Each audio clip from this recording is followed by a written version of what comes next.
on television. It's about the only thing you ever read in news. But third parties never win. That's not true. We've had several cases in American history where third parties emerged as the new second party.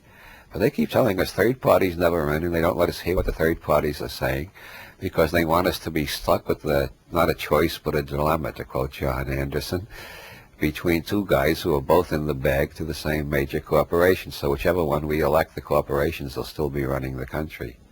Bob, how do you find that conspiracy theory is related to literature? Well, I suppose most of the epics have a conspiracy theory in them. The Odyssey is all about Odysseus's attempts to get home and Poseidon's endless conspiracy to get him stuck on one island or another where he can't get home from. The Divine Comedy is all about Satan's conspiracy against God's plan. So is Paradise Lost. Conspiracy is a constant theme in Shakespeare.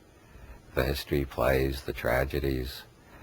It reaches the point in Hamlet where Hamlet has one of the shortest speeches in Shakespeare. Seeming. Nobody knows what's real anymore. There's so many conspiracies going on in Denmark, And of course, conspiracy is very big in modern literature, even before Illuminatus. It's in all of Pynchon's novels. If you read them all, they're all different aspects of the same gigantic conspiracy, which is never quite identified. Of course, Moby Dick can be regarded as a conspiracy theory.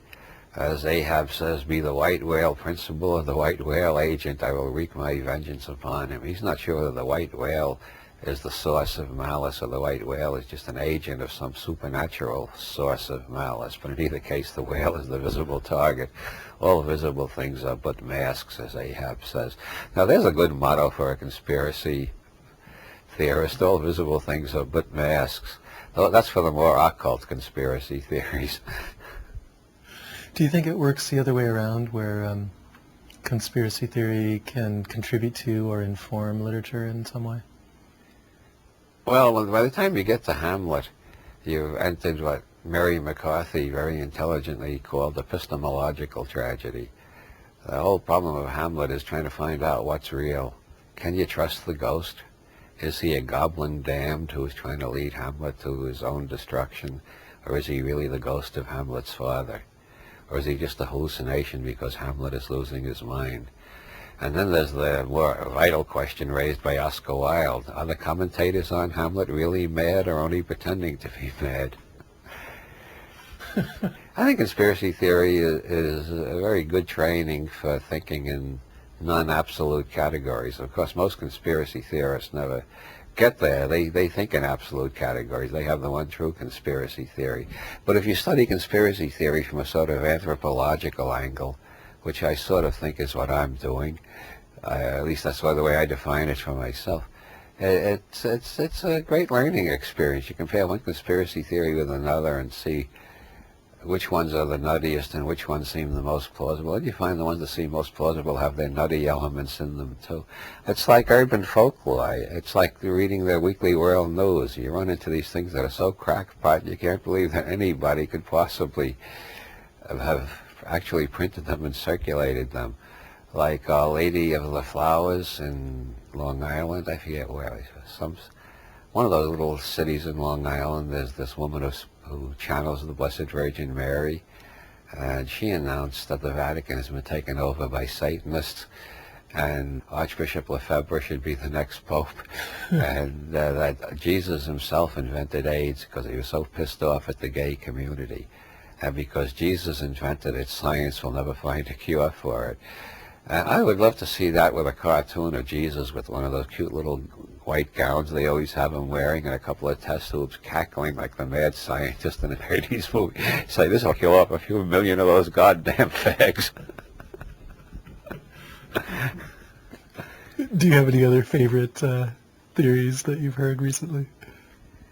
Well, besides Lyndon LaRoche's theory that I am the head of the Illuminati, Lyndon has also contributed the absolutely wonderful, one of my all-time favorites of the field of nut theories. Queen Elizabeth personally sent Alan Watts and Aldous Huxley to the United States to corrupt us with Oriental religions and drugs. What's the payoff for her? I'm just curious. Then Britain will become the major power again after we've been destroyed by Oriental religions and drugs. And you can see we're being destroyed faster every day, right? You know, everybody says when they talk about religious tolerance, we're all equal, Protestant, Catholic, or Jew. And yet the curious thing is that there are more Buddhists in this country now than Jews. Protestants in first place, Catholics second, agnostics third, Buddhists fourth, Jews fifth, and then we got the Hindus and the Sikhs and the Mormons. But anyway, agnostics are pretty high up. And since I'm somewhere between an agnostic and a Buddhist, I'm somewhere between third and fourth place. I'm ahead of the Jews anyway. Oh yeah, then there's the Christians Awake in Birmingham, Alabama. They believe Ronald Reagan not only was not a real conservative, he was actually a gay Freemason. And he was the head of a gay Freemasonic conspiracy which was secretly engaged in filling the government with communist agents and pretending to oppose abortion while actually strengthening the power of the abortionists. God, you know, it all makes sense now.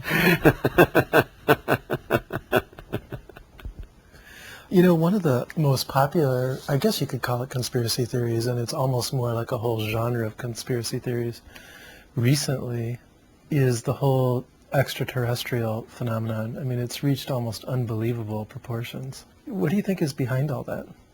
It's been growing since the 1940s. The first UFO abductee was Bugs Bunny in a cartoon called Hasty Hare in 1948 or 9. And then human abductees began to appear. And then Bud Hopkins arrived on the scene with scientific hypnosis, or at least what he calls scientific hypnosis. He found any place where he could find somebody who could remember being abducted by extraterrestrials, he could find 3 other people in the same neighborhood who had the same experience, if he put them under hypnosis often enough. And so it's been growing. There are so many variations on it, though. There are the extraterrestrial rapists.